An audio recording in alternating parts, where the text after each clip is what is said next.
다니엘서를 공부하고 있습니다. 다니엘서 또 특별히 과학적 연대기와 곁들여서 다니엘서 공부를 하고 있는데요. 오늘은 다니엘서 2장 내용입니다. 먼저 다니엘서 12장 3절에 있는 말씀 함께 읽으시겠습니다. 시작. 지혜로운 자들은 궁창에 광채같이 빛나고 많은 사람을 의로 돌아서게 하는 자들은 별들과 같이 영원 무궁토록 빛나리라. 아멘. 많은 사람을 의로 돌아서게 하신 분이 누구죠? 예수 그리스도이십니다. 예수 그리스도를 따르는 사람들도 역시 많은 사람들을 의로 돌아서게 하는 그런 역할을 해야 되는데 바로 예수 그리스도에게로 돌아서게 하는 그런 역할이죠. 별들과 같이 빛나리라 이렇게 되어 있습니다. 옆에 있는 분 한번 살짝 보시겠습니다. 빛납니까? 오늘따라 자, 다니엘서는 예언서입니다. 역사를 예언하신 하나님의 그 능력이 강력하게 드러나는 기록입니다. 그래서 예수님의 초림과 예수님의 재림에 초점이 맞춰져 있죠. 자, 우리 다니엘서 2장으로 이제 들어갈 텐데 지난 시간에 2장 본문을 다 읽었고 또 퀴즈도 풀었었죠. 이제 오늘은 2장 본문을 차근차근 읽어가면서 되새김 묻는 시간을 갖도록 하겠습니다. 자, 다니엘서 2장 1절에 있는 말씀입니다. 함께 읽으시겠습니다. 시작. 느부갓네살의 통치 제2년에 느부갓네살이 꿈들을 꾸매 그것들로 말미암아 그의 영이 근심하고 그의 잠이 깨서 달아나니라. 여기 느부갓네살이 통치한 지 두 번째 해 제2년이라고 되어 있는데 그게 바로 느부갓네살이 왕이 된 지 2년이 아니고 3차 포로 잡아간 후 2년 이렇게 알아야 된다라고 지난번에 말씀드렸습니다. 왜냐하면 만약에 느부갓네살이 왕이 된 지 2년이면 BC 606년에 느부갓네살이 왕이 됐거든요. 그럼 그 다음에 두 번째 해는 BC 605년이에요. 근데 이때는 다니엘이 포로로 잡혀가기도 전입니다. 그러니까 만약에 느부갓네살이 이때 꿈을 꿨다면 그 꿈의 내용이 너무 궁금해서 신하들을 바로 불러 모아갖고 내 꿈도 알아맞추고 해석도 보이지 않으면 다 죽인다 할 정도로 굉장히 지금 막 마음이 조급해 있거든요. 근데 다니엘이 그 꿈을 해석해 줬는데 다니엘을 포로로 잡아와서 3년 후에 왕 앞에 서게 하면은 그때 느부갓네살은 속 터져 죽었어요. 그렇죠? 그렇기 때문에 왕이 된 지 2년이 아니고 이제 요세푸스의 기록이 그것을 알게 해주는데 요세푸스의 기록을 보면은 애굽을 정복한 지 2년 후라고 명시되어 있습니다. 그렇기 때문에 느부갓네살이 3번에 걸쳐서 포로를 잡아가고 심지어 유다를 멸망시킨 이유가 뭐냐면 유다를 협박해서 바벨론 편을 만들고 나면 또 배반하고 그래서 또 와서 또 잡아가면 그래도 또 배반하고 그래갖고 3번이나 배반을 했기 때문에 그 배반에 대한 대가로 포로들을 잡아가는 겁니다. 그래서 결국 이제 느부갓네살이 다니엘을 포로로 잡아가기 3년 전에 이제 예루살렘에 와서 협박을 했죠. 조공 바치라고. 그래갖고 이제 여호야김이 3년 동안 조공을 바쳤는데 배반을 한 거예요. 그래서 느부갓네살이 곧바로 달려와서 성전을 약탈하고 다니엘과 유대인들을 포로로 잡아가는 게 1차 포로였습니다. 그래서 느부갓네살이 예루살렘을 통치하기 시작한 지 18년쯤 지난 후에 이제 그때 느부갓네살이 꿈을 꿨습니다. 그래갖고 그때 다니엘은 포로로 잡혀간 지 17년 지나서 느부갓네살이 꿈을 꾼 겁니다. 자, 2절부터 4절까지 읽으시겠습니다. 시작. 그때의 왕이 자기 꿈들을 왕에게 알려주도록 마술사들과 별을 살피는 자들과 마법사들과 갈대아 사람들을 부르라고 명령하매 이에 그들이 와서 왕 앞에 섭니다. 왕이 그들에게 이르되 내가 한 꿈을 꾸고 그 꿈을 알기 위해 내 영이 근심하였도다. 아멘. 이에 갈대아 사람들이 왕에게 시리아 말로 이르되 오 왕이여 영원토록 사시옵소서. 그 꿈을 왕의 종들에게 말씀하소서. 우리가 그 해석을 보여드리겠나이다 하니.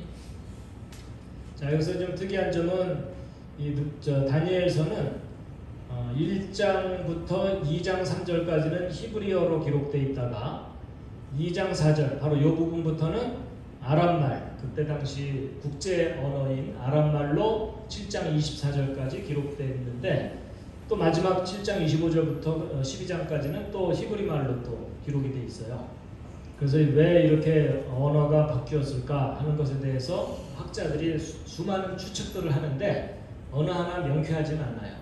근데 이제 가장 그래도 합리적인 것 중에 하나가 뭐냐면, 아마 기록한 시기가 달랐기 때문에 그 당시에 사용했던 주 언어가 달랐을 수 있다. 이제 그게 가장 설득력 있는 이해라고 합니다.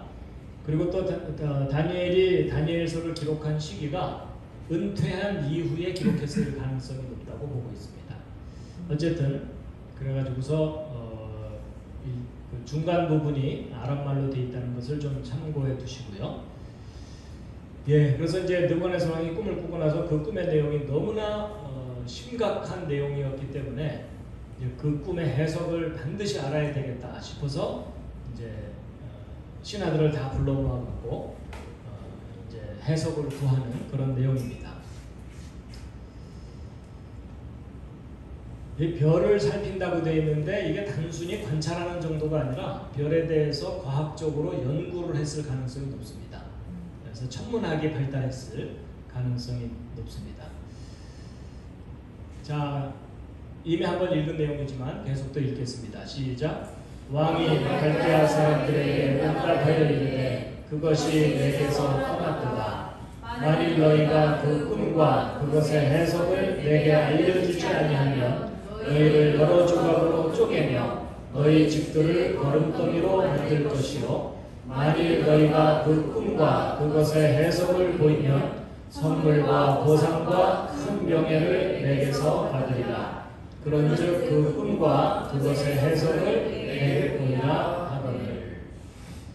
성경을 읽어보면은 꿈을 꾸거나 꿈을 해석하는 능력이 있었던 사람이 또 한 사람이 있죠.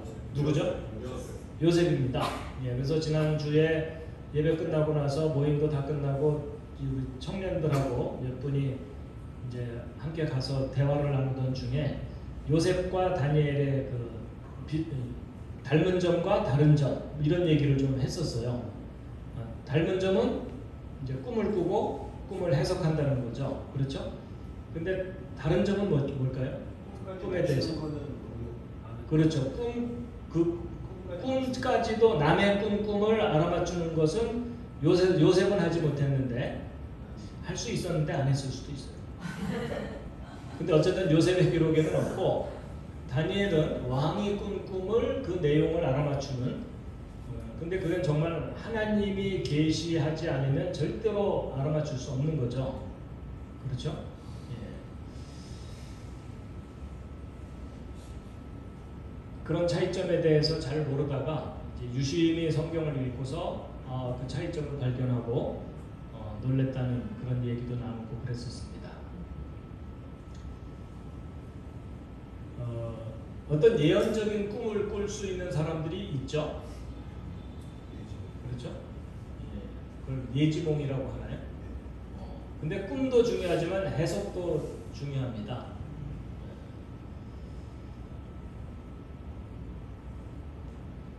내 꿈을 잘못 해석하면 부작용이 또 커요. 정말 하나님께로부터 온 계시인지 아닌지를 분별할 필요가 있습니다. 자, 다급해진 건 이제 신하들이죠. 꿈을 알아맞추라고 하니까 이제 굉장히 다급해졌습니다. 7절 읽겠습니다. 시작.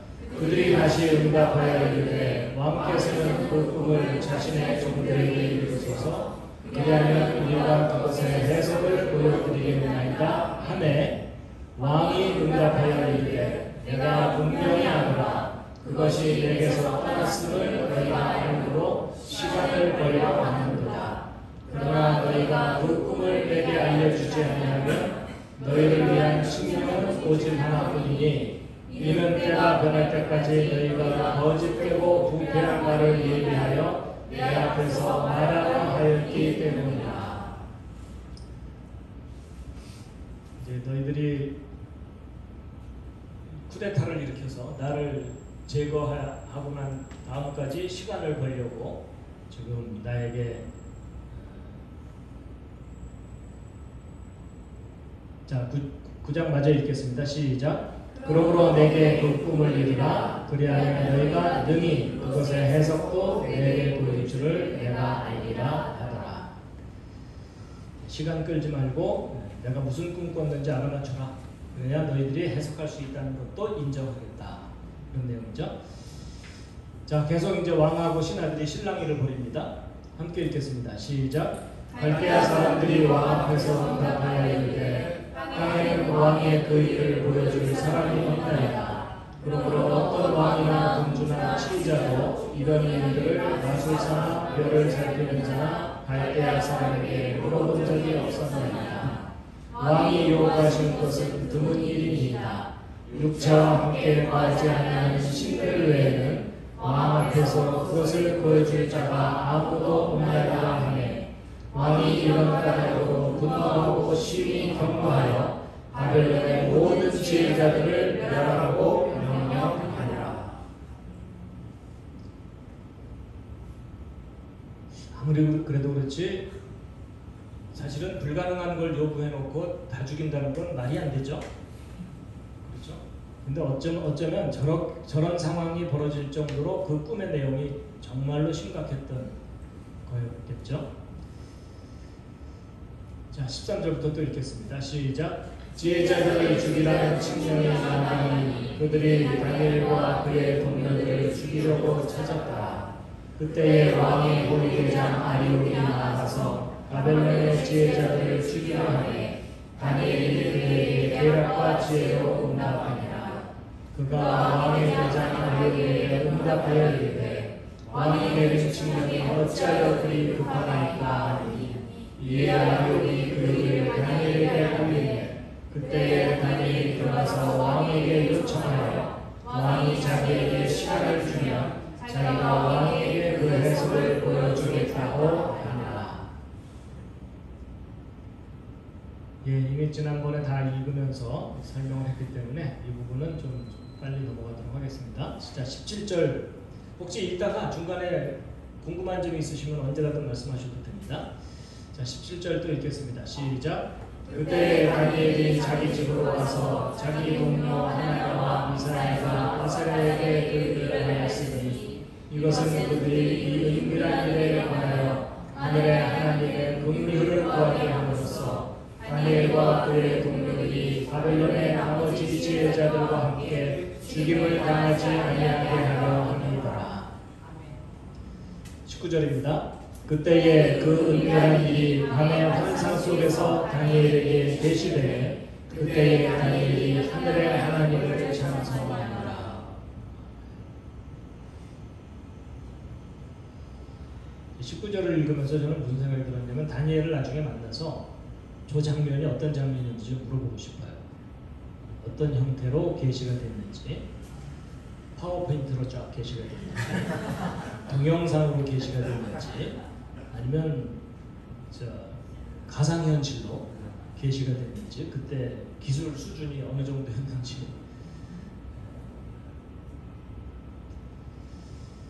자, 다니엘이 하나님을 찬양하는 내용입니다. 20절부터 또 읽겠습니다. 시작. 다니엘이 응답하여 이르되 영원 무궁토록 하나님의 이름을 찬송할지니 지혜와 능력이 그분께 속하였더라.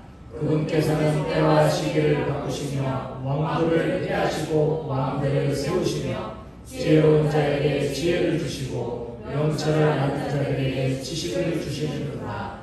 그분께서는 깊고 은밀한 것들을 계시하시고 어둠 속에 있는 것을 아시며 또 빛이 그분과 함께 거하는도다.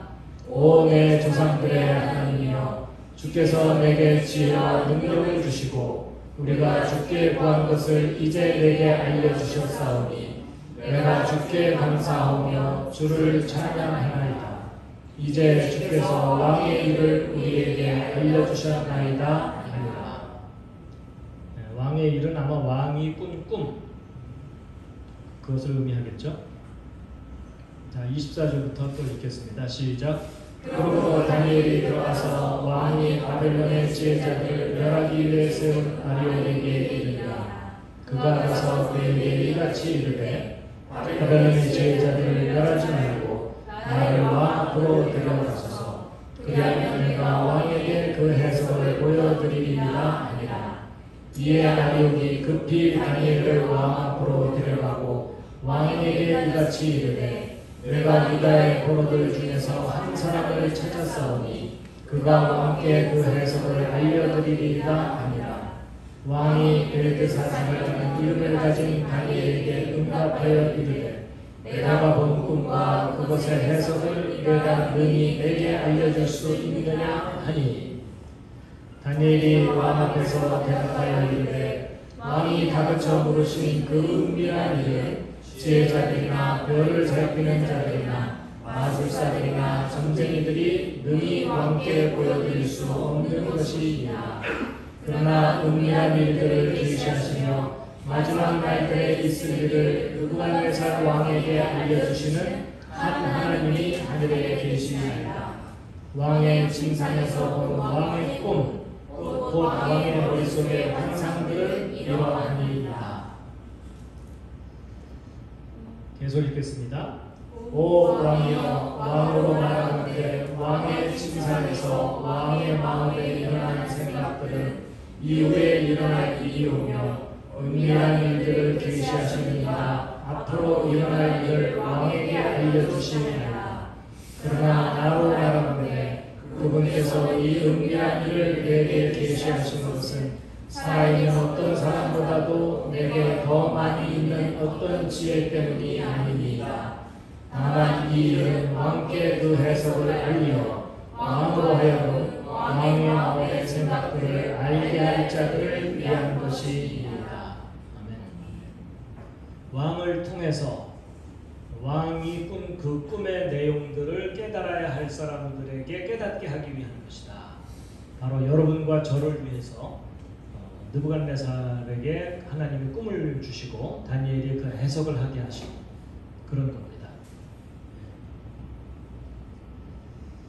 근데 우리는 그동안 관심이 별로 없었어요. 그렇죠?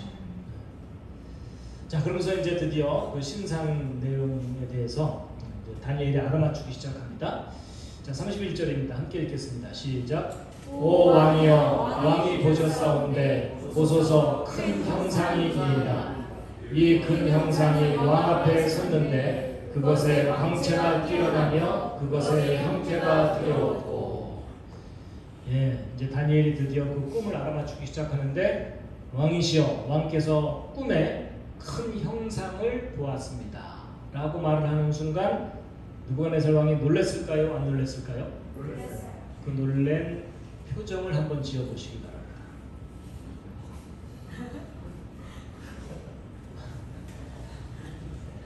연기력이 형편없으시고 왕사님이 먼저 한번 그런 요구를 하시면 안 됩니다.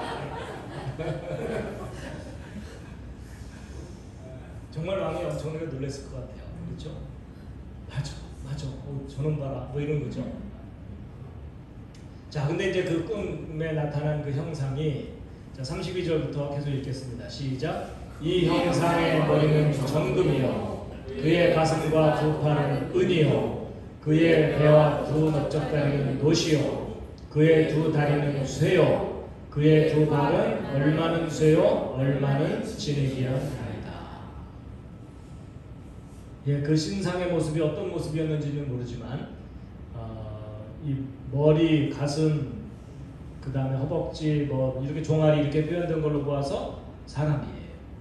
그렇죠? 원숭이일 가능성은 없어요. 그렇죠? 예. 사람입니다. 사람의 형태를 가진 어떤 형상이었는데, 그림에 보시는 대로 금, 은, 동, 철로, 그리고 발은 철과 진흙이 함께 섞인 그런 모습에 참 특이한 신상의 모습을, 어떤 형상을 보게 된 겁니다. 자, 여러분, 위에서부터 아래로 내려올수록 가치가 좀 떨어진다는 건 아시겠습니까? 참고로 금 1kg, 금 1kg이면요, 금 자체가 꽤 무겁거든요. 물보다 똑같은 부피의 19배인가 무거워요. 그러니까 물 1kg 정도의 부피면 금이 그 정도 부피로 있으면 19kg 정도 된다는 뜻입니다. 그러니까 여러분 그 은행 강도가 이렇게 가방에다가 막 금괴들을 잔뜩 넣고서 들고 뛰어가는 거 있죠? 뻥이에요. 절대로 현실이 아닙니다. 아예 들지도 못해요. 그 정도면. 여러분 금 1kg이라고 해봤자 여러분 휴대폰 정도보다도 작아요. 그게 금 1kg입니다. 자, 제가 최근 가격은 모르고요. 몇 년 전에 금 1kg 요만한 것이 6천만 원 정도. 지금은 금값이 올라서요. 한 1억 정도 내외 할 거예요.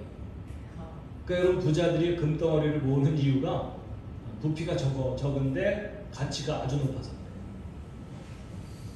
은 1kg이면 얼마일까요? 100만 원 정도. 차이가 너무 크죠? 그리고 역사 속에 한때는 은이 금보다 더 비쌌던 때가 있었다고 해요. 희귀성의 문제겠죠. 그리고 사람들의 개념의 문제일 텐데. 그다음에 구리도 사실은 꽤 비싸거든요. 그 고물상 하시는 분들이 그 구리로 된 전선줄 같은 거 상당히 비싸기 때문에 그 열심히 모으는데 구리는 그래도 은에 비하면은 10,000원 정도 키로당. 거의 50분의 1에서 100분의 1 정도로 가치가 뚝뚝 떨어집니다. 그리고 철은 400원. 그냥 고철 열심히 모으는 것보다도 구리를 모으는 게 훨씬 이득이에요. 어쨌든 대략 이 정도 가치, 상대적인 가치인데요. 진짜 예? 진흙값. 아, 진흙값.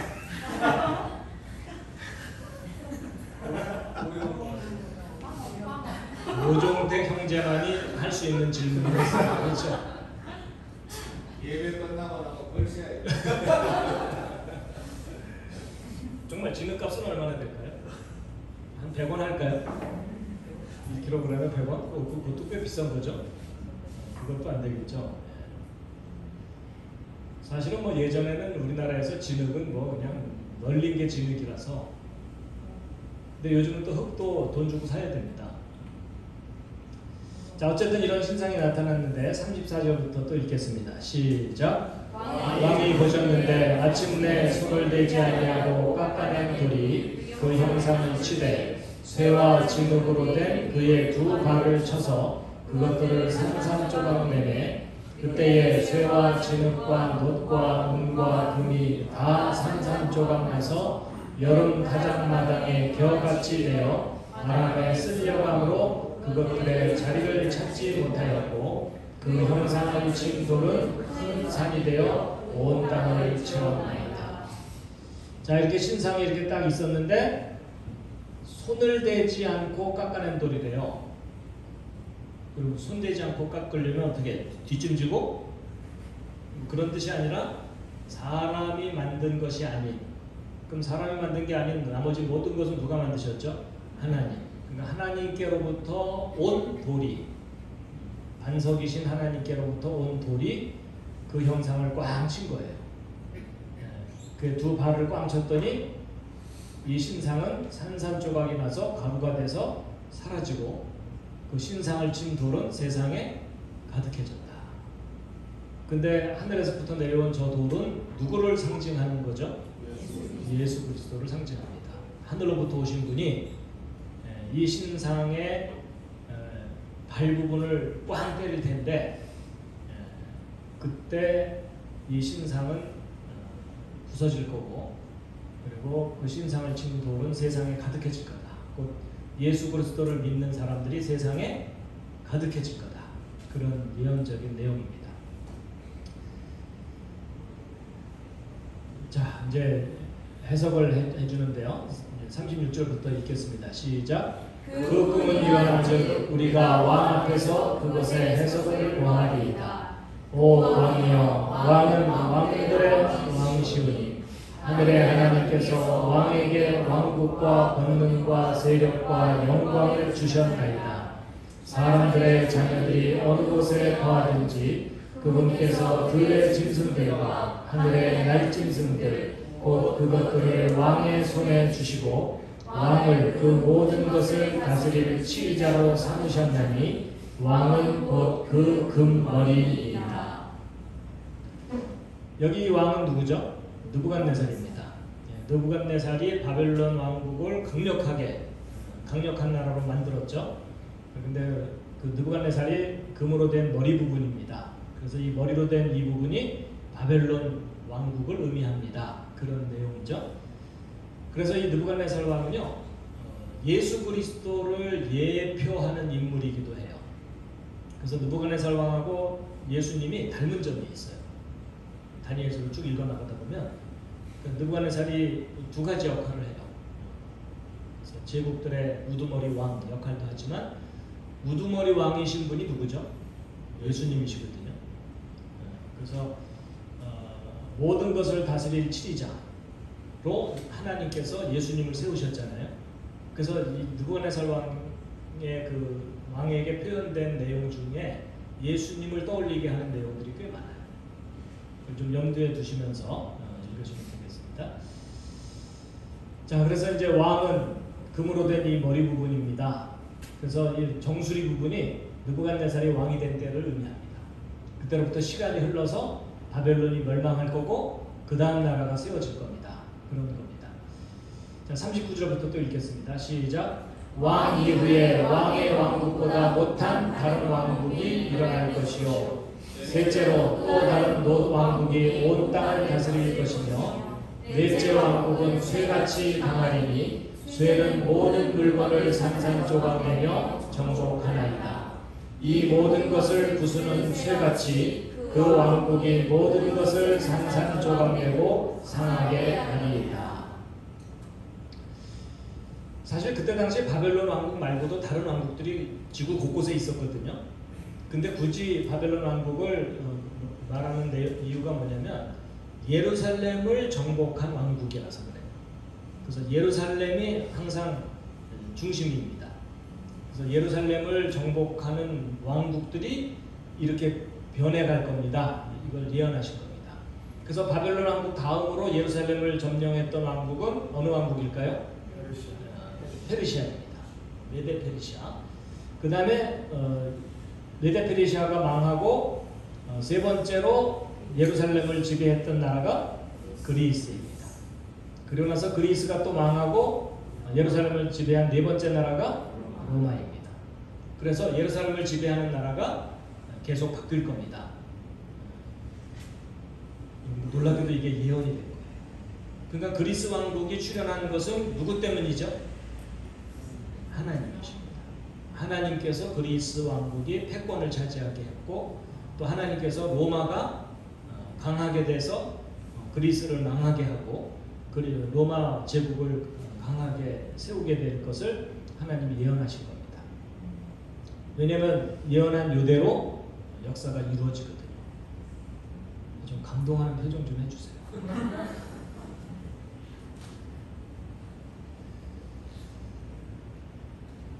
그래서 바벨론 왕국이 영원하지 않을 겁니다. 새로운 왕국이 등장할 겁니다. 그래서 결국 예루살렘이 파괴된 후부터 이 예루살렘을 지배하게 될 4개의 왕국이 차례로 등장할 거다라는 것을 하나님이 느부갓네살의 꿈을 통해서 예언하신 겁니다.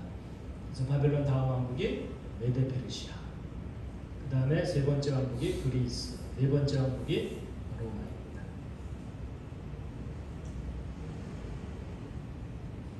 그리고 이제 네 번째 철과 진흙 이야기가 이제 중요한데, 네 번째 왕국 때에 로마와 섞이지 않는 나라들이 있을 겁니다. 그 섞이지 않는 나라 때에 하늘로부터 오시는 분이 계실 겁니다. 그런 내용입니다. 바로 그분이 예수 그리스도이시죠. 자, 복습입니다. 바벨론 다음 왕국이 무슨 왕국이라고요? 메데 페르시아. 세 번째 왕국은 그리스. 네 번째 왕국은 로마. 그런데 이 각 4개의 나라가 네 부분으로 표현됐고 네 개의 금속으로 표현됐잖아요. 근데 이 나라의 특징과 이 금속의 특징이 서로 닮았어요. 여러분 금, 은, 동, 철 중에 가장 강력한 금속은 뭘까요? 이 네 중에 가장 단단한 금속은? 어떻게 하셨어요? 그 정도는 상식이신가요?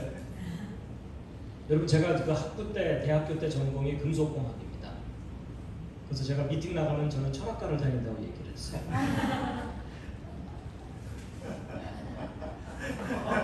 이제 알아들으신 분들이 계시네요. 철학과.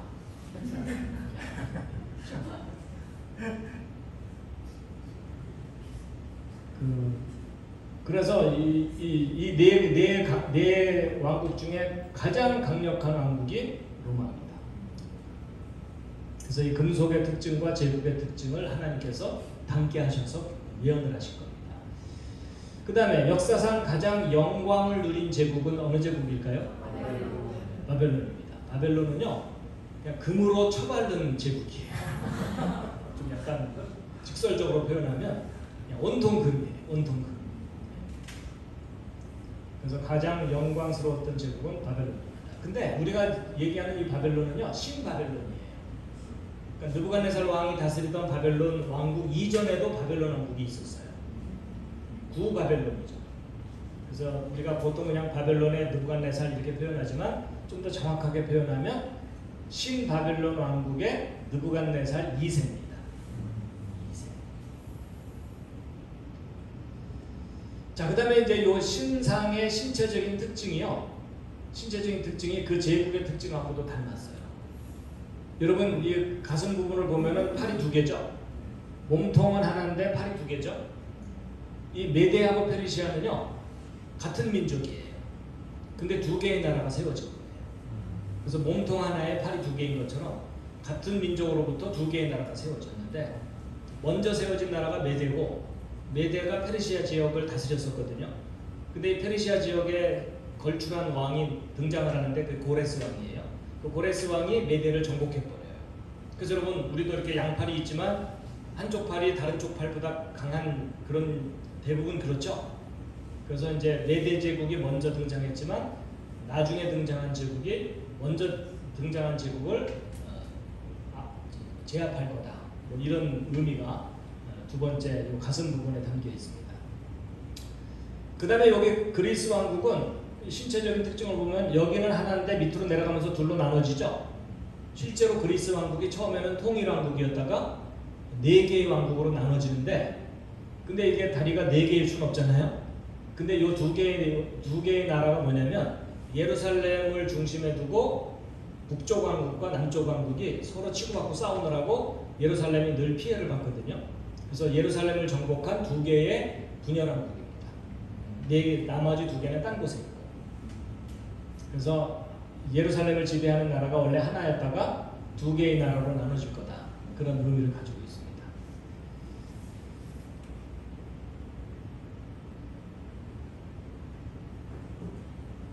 정말 이 신체적인 특징 그대로 그 왕국의 특징이 역사 속에 나타납니다. 그때 이제 하늘로부터 돌이 내려와서 신상을 부수죠. 그래서 그 다음 이야기는 다음 주에 해드리도록 하겠습니다. 오늘은 여기까지입니다. 자, 오늘 이야기한 내용 중에 혹시 궁금한 점이 있으시거나 떠오르는 생각이 있으시면 말씀해 주셔도 좋겠습니다.